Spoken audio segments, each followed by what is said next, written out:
শ্বশুর বাড়ি থেকে বাবার বাড়িতে টাকা পাঠাবে কোনো ধরনের মাধ্যম খুঁজে না পেয়ে সে তার ঘরে থাকা লাউটির মধ্যে করে পাঠাবে এমন সিদ্ধান্ত নেয়।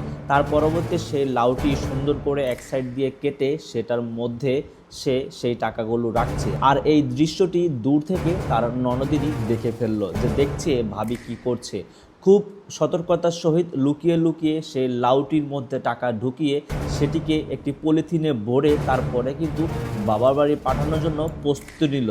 শেষ পরিসরে কি হয়েছে দেখুন এই ভিডিওতে। মেয়েটার লেখাপড়া নিয়ে কি ভাবতেছো?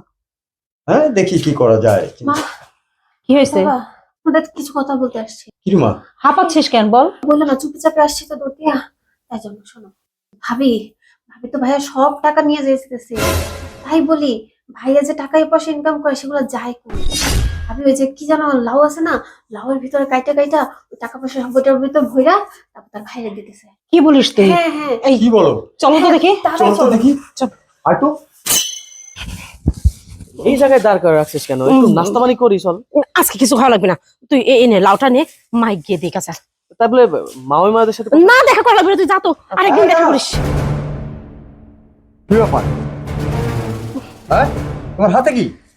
দেখছো যে লাউয়ের কথা বলছিস? কি ব্যাপার, বাপের বাড়ি লাউ পাঠাচ্ছ? আম্মা, এই লাউ এমনি মায়ের জন্য দিচ্ছি, মা নিয়ে গেলে রান্না করবে। ও তাই বুঝি।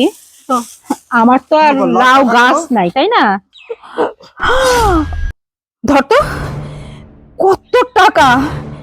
ছি বৌমা ছি, তোমার বাবার বাড়িতে তুমি টাকা পাঠাচ্ছ, তাও কিনা লাউয়ের ভেতরে ভরে। একবার তো আমাকে বলতে পারতে যে তোমার বাবার বাড়ির সংসার চলে না, অভাব অনটন। আমি কি না করতাম? আরে সেটাই তো বলছি, এভাবে করে সব টাকা পয়সা নিয়ে যাচ্ছে উনি।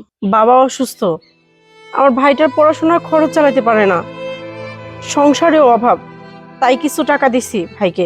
বৌমা, তাই বলে তুমি লাভের মধ্যে করে টাকা পাঠাবা? জীবনেও তো আমি এরকম কর্মকাণ্ড দেখিনি। হ্যাঁ, এটা কি? আব্বা, মা, আমার ভুল হয়ে গেছে, আমাকে মাফ করে দেন। কি ব্যাপার? তোমরা সবাই এক জায়গায় বাইরে দাঁড়ায় গোল মিটিং করতেছো, কি ব্যাপার? কোনো অনুষ্ঠান নাকি? না, অনুষ্ঠান হবে কেন? তোমার বউ যেটা করেছে না সেটা নিয়ে আলোচনা করতেছি। কেন, কি হয়েছে মা? কি করছে শুনবি? আজকে তার ভাই আসছে, আর বৌমা এই যে টাকা পয়সা, এই টাকাগুলো এই লাউয়ের ভিতরে ভরে সেটা বাপের বাড়ি পাচার করছে। কি করছে? আর তুই মাঝে মাঝে বলতি না তোর পকেট থেকে টাকা হারিয়ে গেছে, তোর বালিশের নিচ থেকে টাকা হারিয়ে গেছে। টাকাগুলো যায় কোথায়? সমস্ত দোষ পড়তো আমার মেয়ের ঘাড়ে, আমার মেয়েটা করেছে, ওটা করেছে। এখন আসল চোর বের করছি আমরা, আসল চোর হচ্ছে তোর বউ। বাহ অনামিকা, বাহ! তুমি যে এমন, আমি ভাবতেও পারি নাই। তুমি টাকা চুরি করো, অথচ দিনের পর দিন আমি আমার এই নিষ্পাপ বোনটাকে দোষ দিয়েছি। বাহ অনামিকা, বাহ! তোমার এই চরিত্র যদি আমি আগে জানতাম, তোমাকে আমি আগে এই বাসা থেকে বের করে দিতাম। আব্বা, আমি আর এই চুন্নির সঙ্গে সংসার করতে চাই না। আমি ওকে এখন এই বাড়ি থেকে বের করে দিতে চাই। বাড়ি থেকে বের করলে কি সমাধান হয়ে গেল? হ্যাঁ, তোর বউকে একটু বুঝা, সংসারে যদি এই রকমের বড় ইঁদুর থাকে তাহলে সংসার জীবনে উন্নতি হবে না, সংসার পথে চলে যাবে। শোনো আব্বা, ইঁদুর যেমন আছে, ইঁদুর মারার কলও তেমন আছে। আমি ওকে একটাই ব্যবস্থা করতে চাই, আমি ওর সঙ্গে কোনো সংসার করতে চাই না। আচ্ছা ঠিক আছে, যা হবার তা তো হয়েই গেছে। শোনো বৌমা, সবকিছু সমঝোতার মাধ্যমে সমাধান করা যায়। তোমাদের সংসারে অভাব, সেটা তোমরা আমাকে বললেই পারতে। আমি কি দিতাম না? সাহায্য কি করতাম না? আরে ও কি আমার ছেলের মতো না?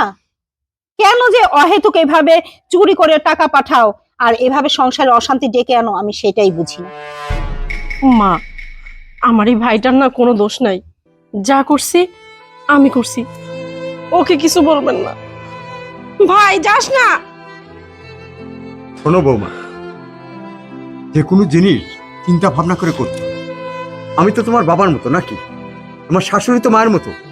তুমি যদি তাদের কাছে খুলে বলতা, আমাদের কাছে খুলে বলতা যে আমার মা অসুস্থ, ভাইটার লেখাপড়া জোগাড় করতে, খরচ চালাতে পারছি না, তাহলে আমরা কি ব্যবস্থা করতাম না? তোমাকে দিতাম না? হ্যাঁ বাবা, আমি এখন সব বুঝতে পারছি, আমার অনেক বড় ভুল হয়ে গেছে। বাবা, মা, আমাকে মাফ করে দেন। হয়েছে, হয়েছে, আমি ওঠো, এরকম ভুল ওঠো, ওঠো, ওঠো বলছি। আর পা ধরতে হবে না। আর দেখেন আমার ভাইটাও রাগ করে চলে গেছে।